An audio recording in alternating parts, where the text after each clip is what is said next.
Talibé, on revient à Bala Samoura qui disait ceci hier. Nous sommes obligés de maintenir notre présence sur l'axe 24 heures sur 24 désormais. Est-ce que autrement, ça veut dire que c'est le retour annoncé des dispositifs qu'on appelait... La militarisation. Non, ces dispositifs des PA. Est-ce que c'est une sorte d'annonce de retour des PA? Justement, la question, c'est que Bala Samoura n'est pas allé plus loin en détail sur ce qu'il appelle une présence 24 heures sur 24 désormais, puisqu'il a dit dans une interview hier au Carrefour Bambeto. Comment elle va se matérialiser? Est-ce qu'il s'agit de façon manifeste et visible du retour des PA sur l'axe, puisqu'il a parlé effectivement de l'axe dont il dit que les populations sont terrorisées. Donc, est-ce que ce sera sous forme de PA?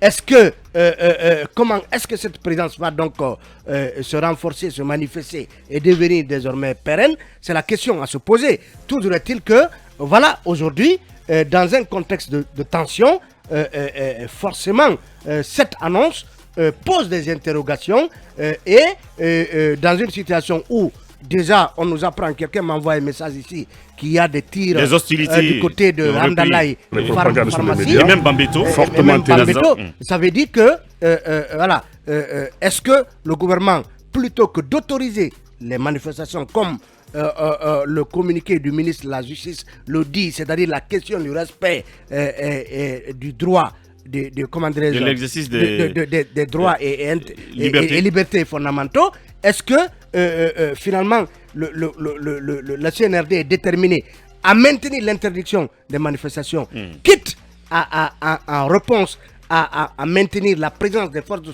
défense et de sécurité 24 heures sur 24 sur l'acte? Est-ce que c'est ça la solution? Est-ce que c'est ça l'option? En tout cas, cette sortie pose des problèmes, même si cette sortie a fait sourire. Lorsqu'on lui a demandé, on lui a posé une question concernant le FNDC, il dit il ne connaît pas le FNDC. Bien, évidemment. C'est une fuite en avant.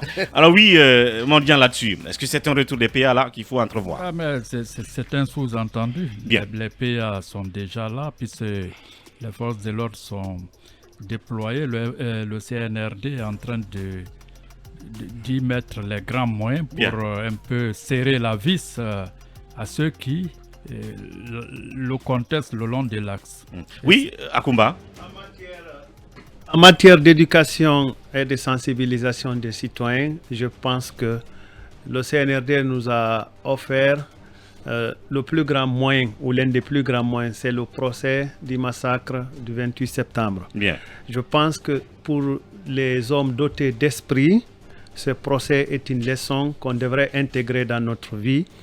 Et je voudrais dire au colonel Bala Samoura, général Bala Samoura, colonel, ça lui colle toujours.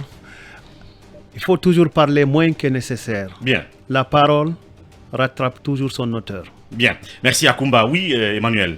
Moi, je pense qu'il ne faut pas quand même oublier qu'il y a déjà dans le dispositif sécuritaire guinéen le principe de la police de proximité. Donc, il y a déjà le principe qui est là, qui est prévu par la loi. Je pense qu'il y a même une direction nationale de la police de proximité. Peut-être qu'on passerait par elle, parce que celui qui a parlé, c'est le haut commandant de la gendarmerie nationale. Donc peut-être que ça peut être une mesure pour intégrer le dispositif de police de proximité et maintenir sur place des agents de police et de gendarmerie. Sinon, s'il s'agit des PA, je pense que ça va au-delà des compétences du général Bala Samoura. Oui, Yaraï.